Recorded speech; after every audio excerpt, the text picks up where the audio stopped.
al Espíritu Santo, mi mejor amigo, que nunca me ha dejado. Él se presentó como mi único y suficiente amor en la intimidad. Felicitar a todos los que han concluido la lectura de la palabra de Dios en este día. Si Dios no se pone en medio del camino de David, hoy no leyéramos de David. Hoy no leyéramos de un Salmo 55 ni del rey más recordado en toda la historia de Israel. Quiero agradecerle porque Él es el que me habla, me guía, me unge y me envía en todo lo que he hecho hasta hoy.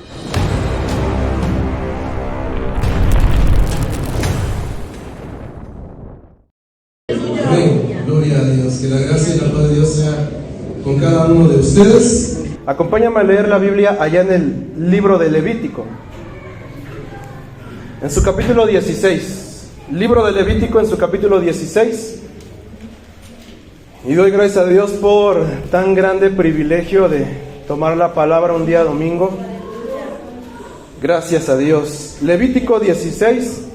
Y vamos a darle lectura a unos versículos. Bueno, yo lo voy a leer, usted sígame con la vista. Me voy a ir brincando algunos versículos, pero quiero que leamos la esencia de algo. Libro de Levítico, capítulo 16. Y vamos a darle lectura desde el versículo 3. Sabe Dios que ya estaba la predicación de este día, pero Él me cambió el mensaje.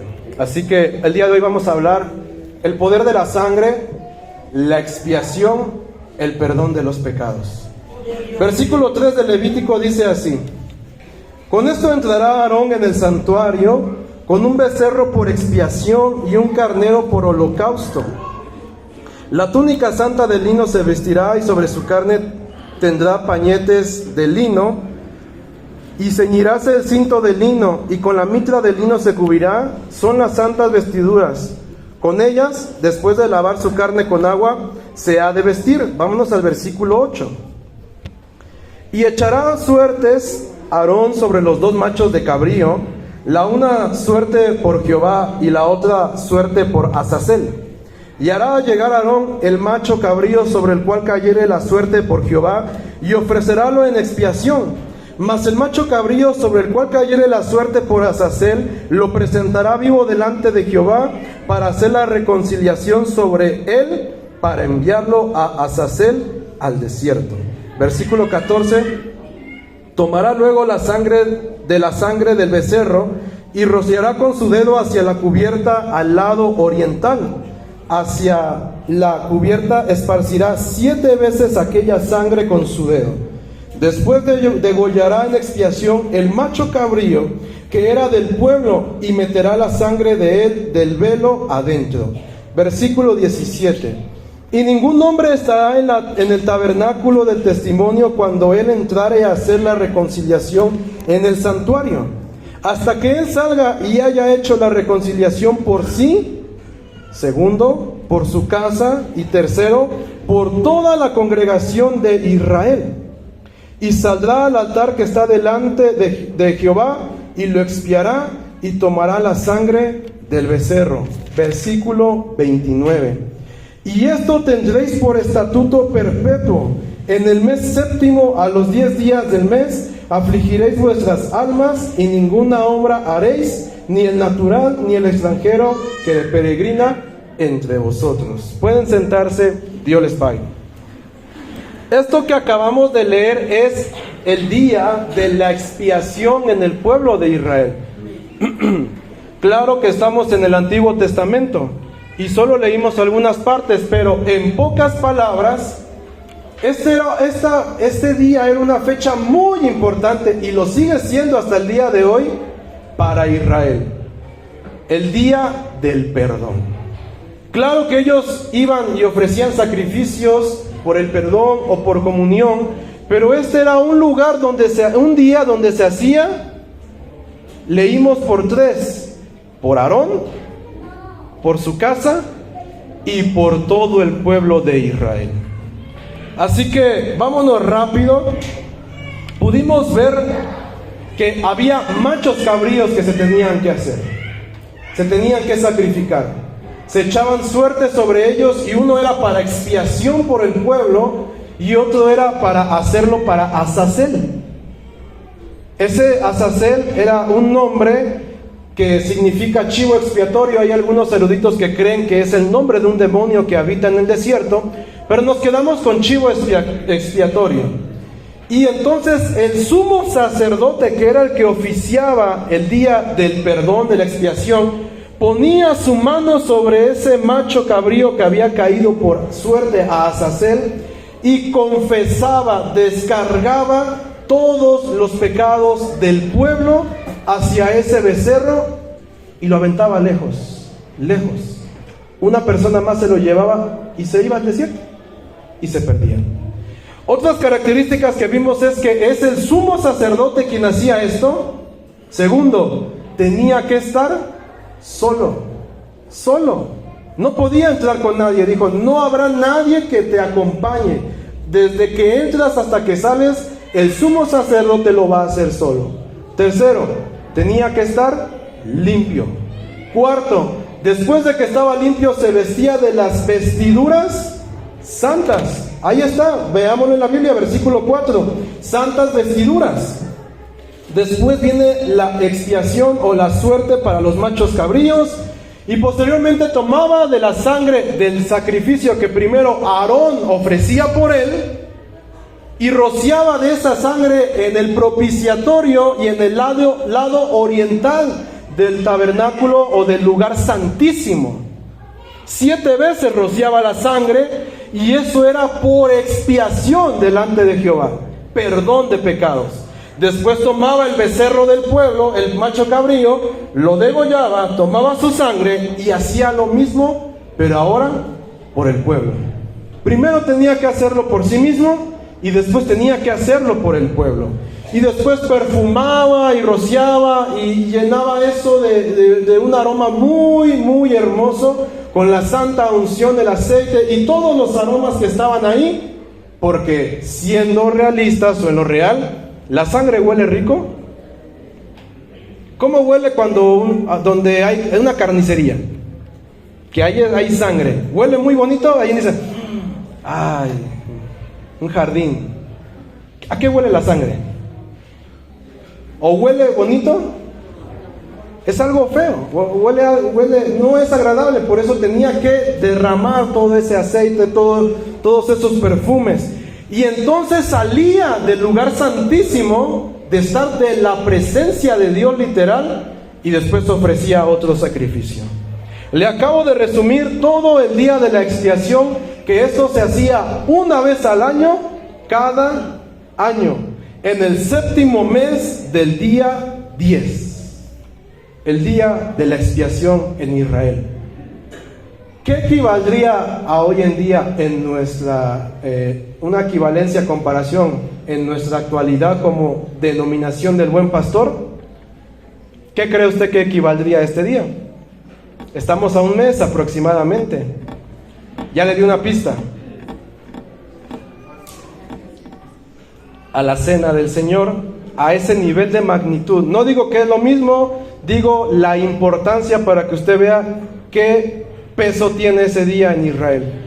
Todos se congregaban alrededor de la tienda del tabernáculo de Moisés. Todos estaban ahí. Nada más veían cuando Aarón entraba y tenían que esperar a que saliera. No sabían qué iba a pasar. Bueno, le acabo de resumir esto y no voy a hablar del Antiguo Testamento porque sí, quiero que nos vayamos al Nuevo Testamento, porque también tenemos a alguien que ofreció expiación por nosotros. Y el tema del día de hoy, se lo repito, el poder de la sangre de Jesucristo como perdón de pecados.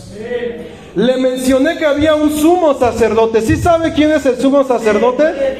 Bueno, en lo normal, en el Antiguo Testamento, ¿quién era el sumo sacerdote? Bueno, sí, pero ya en toda la Israel, ¿quién es el sumo sacerdote? ¿Qué representa? Porque hay más sacerdotes, pero uno era el sumo sacerdote, el jefe, el que le tocaba por suerte oficiar cada año. Cuando Aarón y sus hijos fueron muriendo, después se fue haciendo cada año echando suerte por sacerdotes. Digamos que, un ejemplo, que los obreros son los sacerdotes. Aarón ya murió, sus hijos ya murieron, y sigue esto por estatuto perpetuo. Pues como ya hay un buen de obreros, y todos quieren ofrecer, pasar en el día de la expiación, pues echaban suerte. Te toca, hermano Marcel le toca el 2025, hermano Venancio 2026, hermano Edgar 2027, así. Entonces así se iban por suertes. Y entonces el sumo sacerdote era el jefe, el principal de todos los sacerdotes. Digámoslo aquí, hablándolo en lo práctico, que en esta iglesia, ¿quién es el sumo sacerdote? El pastor. Y los obreros son los sacerdotes, ¿sí? Es un ejemplo, no crea que así es, solo para que usted pueda comprender. Bien, pues en el Nuevo Testamento también hay muchos sacerdotes. Ah, caray, no, ¿por qué se quedaban en silencio? Sí hay. ¿No me cree? Ahorita lo vamos a ver, pero tenemos un sumo sacerdote solamente. Hay muchos sacerdotes y reyes, ya le di la clave del versículo, pero solo hay un sumo sacerdote.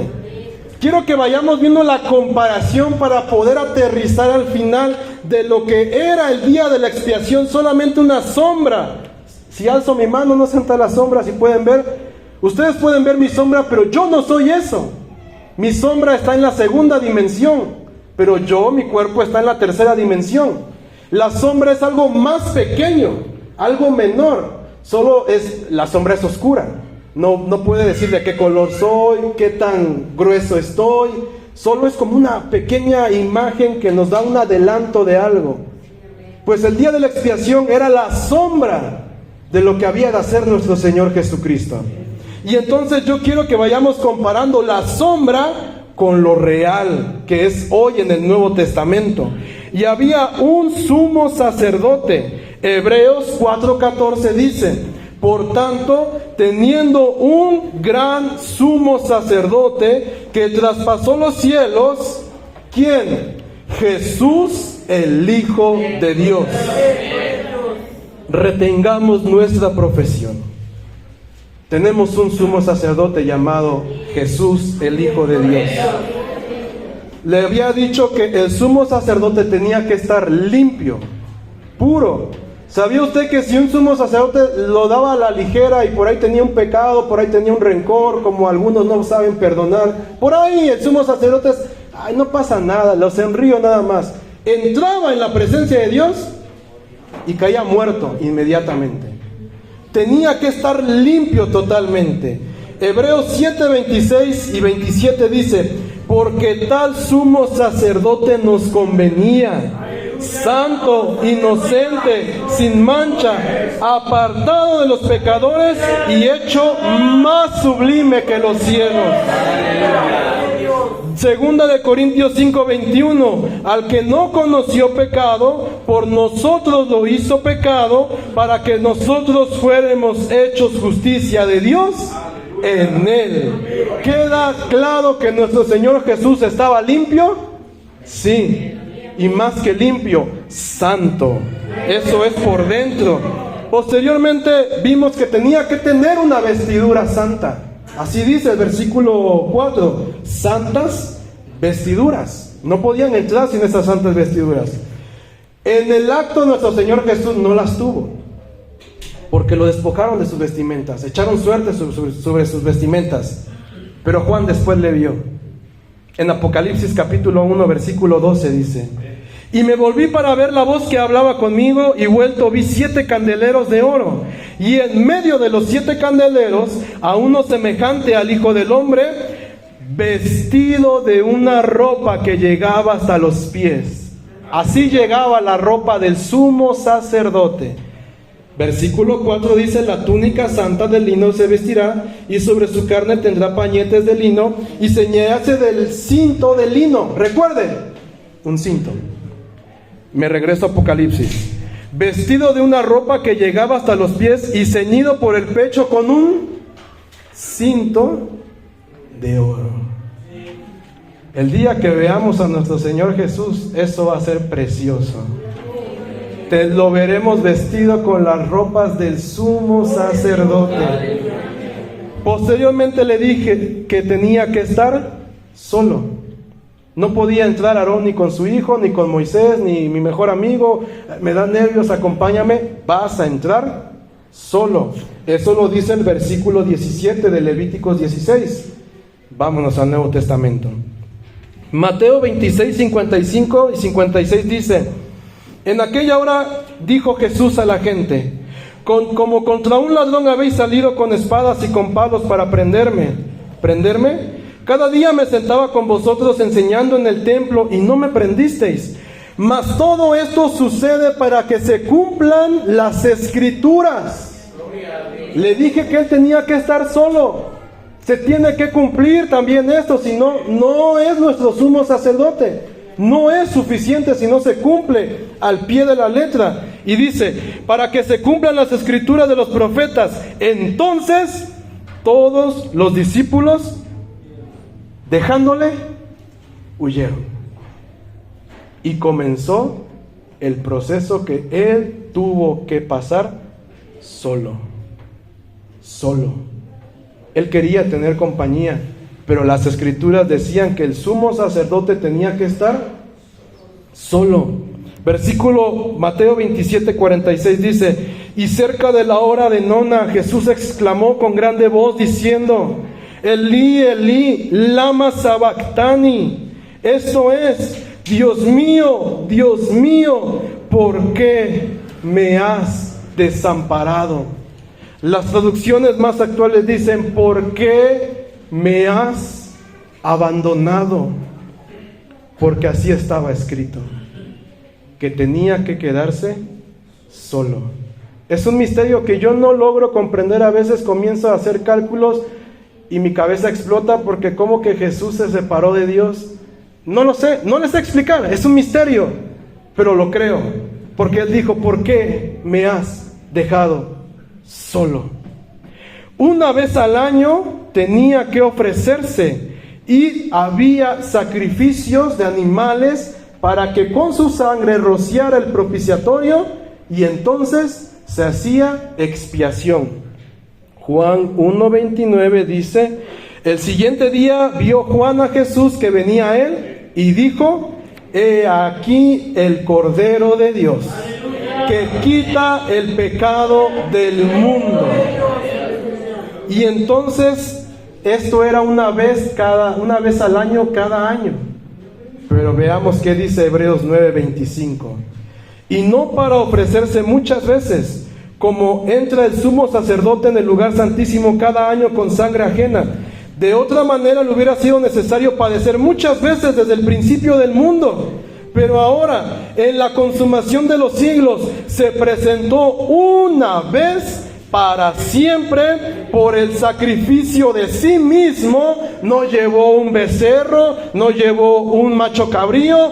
Él fue el sumo sacerdote, Él fue la ofrenda, y dice: asimismo, para quitar de en medio el pecado. Así también Cristo fue ofrecido una sola vez para llevar los pecados de muchos, y aparecerá por segunda vez sin relación con el pecado para salvar a los que le esperan. Él se ofreció para quitar de en medio el pecado. Le represento esto. Usted conoce ese canto que dice: por nuestra maldad un abismo se abrió. Sí, ¿no? ¿Sí lo conoce? Bueno, pues ese, en vez de un abismo, había un obstáculo que no nos permitía pasar con Dios, regresar a Él, y se llamaba pecado. El humano intentó muchas veces regresar a Dios por sus propias fuerzas, pero había una muralla, un muro que le impedía, llamado pecado. Pero aquí dice que nuestro Señor se presentó solo una vez y para siempre, para agarrar al pecado y quitarlo y echarlo a un lado y decir: yo soy el camino, la verdad y la vida. Nadie viene al Padre si no es por mí. Tenemos el camino de regreso accesible. El sumo sacerdote entraba al tabernáculo, al lugar santísimo, la figura de lo que había de venir. Pero escuchemos qué hizo nuestro Señor Jesús. Hebreos 9:24 dice: porque no entró Cristo en el santuario hecho de mano, figura del verdadero, sino en el cielo mismo, para presentarse ahora por nosotros ante Dios. Aleluya. Yo me acuerdo que nuestro pastor en un grupo de lectura nos dio la introducción del libro de Hebreos y se me quedó muy grabado eso que decía él, porque nuestro Señor Jesús fue más y mejor que todo lo que estaba en el Antiguo Testamento. Todo lo que nuestro Señor Jesús hizo fue mucho más y mejor, porque el sumo sacerdote entraba en una tienda, en algo hecho de manos, pero nuestro Señor Jesús entró y penetró el mismo cielo. Y último punto, y vaya preparando Isaías 53. Expiación por sí mismo Aarón hacía, y después por su casa, y después por el pueblo de Israel. Si le acabo de decir que nuestro Señor Jesús es mucho más y mejor, Él no tan solo se va a limitar a estas tres áreas, Él va a hacer más. Isaías 53 dice, versículo 4, ciertamente llevó en nuestras enfermedades y sufrió nuestros dolores, y nosotros le tuvimos por azotado, por herido de Dios y abatido. Mas el herido fue por nuestras rebeliones, molido por nuestros pecados. El castigo de nuestra paz sobre él, y por su llaga fuimos nosotros curados. Todos nosotros nos descarriamos como ovejas, cada cual se apartó por su camino, mas Jehová cargó en él. Azazel, ponían la mano sobre él y confesaban todos los pecados de Israel, le cargaban todos los pecados. Mas Jehová cargó en él el pecado de todos nosotros. Versículo 9. Y dispúsose con los impíos su sepultura, mas con los ricos fue en su muerte, porque nunca hizo él maldad, ni hubo engaño en su boca. Con todo eso, y es lo que yo le preguntaba a Dios, ¿por qué? Yo merezco morir, yo merezco pagar por mis pecados, pero ¿por qué el justo por los injustos? ¿Por qué el que nunca hizo maldad, ni hubo engaño en su boca? Porque Dios, con todo eso, Jehová quiso quebrantarlo, sujetándole a padecimiento, cuando hubiere puesto su vida en expiación por el pecado. Nuestro Señor Jesús murió por nosotros. Nosotros merecíamos morir. Él no hizo nada para morir. Él no merecía ser castigado de la manera que lo hizo, pero Él entregó su vida por expiación por el pecado. No se la quitaron. Él mismo dijo, ahí dice, y habiendo puesto su vida, Él se entregó. Y Juan 3:16 dice, porque de tal manera amó Dios a la casa de Aarón, a Aarón y a su pueblo. Porque de tal manera amó Dios a todo el mundo, para que todo aquel que en Él cree no se pierda, mas tenga vida eterna. Nuestro Señor Jesucristo es la propiciación por nuestros pecados. ¿Qué es propiciación, hermano Jesús? Acto mediante el cual se apacigua o elimina la ira de Dios, obteniendo su perdón o su favor. Y 1 de Juan 2:2 dice, y Él es la propiciación por nuestros pecados, y no solamente por los nuestros, sino también por los de todo el mundo. Ay, no sé cómo explicar esto. Esto no tiene un límite. Esto no solo es para una nación. Esto no es solo para un pueblo o un continente. Esto es por todo el mundo. Un sacrificio tan perfecto que puede seguir abarcando y perdonando pecados mientras pasen las generaciones y generaciones, y aunque la maldad vaya aumentando, este sacrificio siempre será suficiente para perdonar los pecados. En Jesucristo hay perdón de pecados. Hechos 13:37 dice: mas aquel a quien Dios levantó no vio corrupción. Sabed pues esto, varones y mujeres del olivar, que por medio de él se os anuncia perdón de pecados. En su nombre hay perdón de pecados. A este levantó Dios al tercer día e hizo que se manifestase. No a todo el pueblo, sino a los testigos que Dios había ordenado de antemano, a nosotros que comimos y bebimos con Él después que resucitó de los muertos. Y nos mandó que predicásemos al pueblo y testificásemos que Él es el que Dios ha puesto por juez de vivos y de muertos.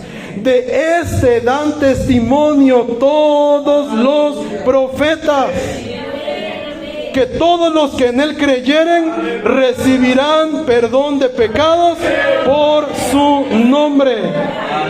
Efesios 1:7, en quien tenemos redención por su sangre, el perdón de pecados según la riqueza de su gracia. Y el apóstol Pablo dijo: arrepentíos y bautícense cada uno de vosotros en el nombre de Jesucristo para perdón de los pecados. Y Hebreos 9:13, y ya estoy concluyendo, porque quiero enseñarle que Él es mucho más y mejor que todo lo que sucedió en el Antiguo Testamento. Yo no entiendo a los que siguen practicando cosas del Antiguo Testamento. No sé, no les ha sido quitado ese velo para ver la hermosura de nuestro Señor Jesucristo. Dice Hebreos 9:13, porque si la sangre de los toros y de los machos cabríos y la ceniza de las becerras rociada a los inmundos santifican para la purificación de la carne, cuánto más la sangre de Cristo, el cual mediante el Espíritu eterno se ofreció a sí mismo sin mancha a Dios, limpiará vuestras conciencias de obras muertas para que sirváis al Dios vivo. Pero también nos perdona el presente, no tan solo hasta el bautizo. Este sacrificio es mucho más. Este sacrificio no se detiene ahí en el bautizo, sino que 1 de Juan 1:9 dice: si confesamos nuestros pecados, Él es fiel y justo para perdonar nuestros pecados y limpiarnos de toda maldad. Y 1 de Juan 2:1 dice: hijitos míos, estas cosas os escribo para que no pequéis. Y si alguno hubiera pecado, abogado tenemos para con el Padre a Jesucristo el justo. Y dice: y si andamos en comunión los unos con los otros, la sangre de Jesucristo su Hijo nos limpia de todo pecado. Entonces, no tan solo este mensaje es para los que no son bautizados, sino también para usted, mi hermano, mi hermana. Porque esto sigue, esto continúa, esto siempre va a ser mucho más suficiente que toda la maldad que puede existir. Y concluyo, porque cuando yo estaba estudiando este tema, al final solo le hice una pregunta a Dios y le dije: ¿y por qué? ¿O para qué? ¿Qué ganaste tú con salvarme a mí? Yo te he traído muchos problemas, he avergonzado tu evangelio como no tienes idea. Muchas veces te he fallado, me he descarriado, he regresado, le echo ganas, me vuelvo a descarriar, estuve en depresión, te negué, me alejé de la iglesia por un mes. Y yo le dije a Dios: ¿y qué ganaste? ¿Qué ganas con salvarme a mí? ¿Qué ganas? ¿Cuál es tu beneficio? ¿Cómo te beneficias? Porque aquí en la tierra, si algo se hace, siempre buscamos obtener un beneficio. Y yo le dije a Dios: ¿por qué? ¿Para qué? ¿Qué ganaste con salvar a los humanos si bien podías borrarnos y crear otra humanidad perfecta? Y simplemente 1 de Pedro 1:18-20 dice: sabiendo que fuisteis rescatados de vuestra vana manera de vivir, la cual recibisteis de vuestros padres, no con cosas corruptibles como oro o plata, sino con la sangre preciosa de Cristo, como de un cordero sin mancha y sin contaminación, y ya destinado desde antes de la fundación del mundo. Pero escuche esto: pero manifestado en los postreros tiempos por amor de vosotros. Él no nos necesita. Él no necesita un Jesús Maldonado. No es que diga: bueno, ven Jesús, te necesito, te voy a llamar, te voy a preparar. Él no me necesita. Si quiere, y hay muchos más mejores que yo, que predican más, que se esfuerzan más, que saben más, que se santifican más. Hay muchos y millones en el mundo mejores que yo. Él no me necesita, ni a usted lo necesita. Si Él quiere, le quita la vida y no se pierde su propósito. Pero aquí dice, por amor de vosotros. Él decidió hacerlo. No gana nada, no perdió nada. Es más, sufrió de más, pero lo hizo por amor de nosotros. Y entonces acabamos de ver que la sangre de Jesucristo nos limpia de todo pecado, nos perdona aún en el bautizo y aún después del bautizo. Y para mí, de los beneficios más grandes de la sangre de Jesucristo, este es mi favorito: el perdón de pecados. ¿Qué seríamos si Dios no nos hubiera perdonado nuestros pecados? Solo recuerde cómo vivía usted. Solo recuerde quién era usted antes. Si no le hubieran dado otra oportunidad. Y entonces, póngase de pie y acompáñame a leer Apocalipsis 5. Y quiero presentarle el inicio de la eternidad, para que usted vea cuál es el peso de la sangre de Jesucristo. Y vi en la mano derecha del que estaba sentado sobre el trono un libro escrito de dentro y de fuera, sellado con 7 sellos. Y vi un fuerte ángel predicando en alta voz: ¿quién es digno de abrir el libro y de desatar sus sellos? Y ninguno podía, ni en el olivar, ni en el altar, ni en el púlpito, ni allá afuera, ni en la banca, ni ninguno que tiene título de pastor, de obispo, de líder, nada, no había nadie, ni en el cielo, ni en la tierra, ni debajo de la tierra, abrir el libro ni mirarlo. Y yo también lloré con Juan cuando leí esto. Y yo lloraba mucho, porque no había sido ninguno hallado digno de abrir el libro. Ese libro representa la justicia de Dios y la salvación eterna. El día que se abra ese libro comenzará la eternidad. Pero no había nadie digno, ni de verlo, ni de leerlo, ni de mirarlo. Y uno de los ancianos me dice: no llores. He aquí el león de la tribu de Judá, la raíz de David, que ha vencido para abrir el libro y desatar sus 7 sellos. Y miré, y he aquí en medio del trono y de los 4 animales, y en medio de los ancianos, de la creación, de la iglesia y de todo lo que está en el cielo. Él es el centro. No es un nombre, no es una denominación, no es una iglesia. Jesucristo es el centro de todo. Estaba un cordero como inmolado, que tenía 7 cuernos y 7 ojos, que son los 7 espíritus de Dios enviados en toda la tierra. Él vino y tomó el libro de la mano derecha de aquel que estaba sentado en el trono.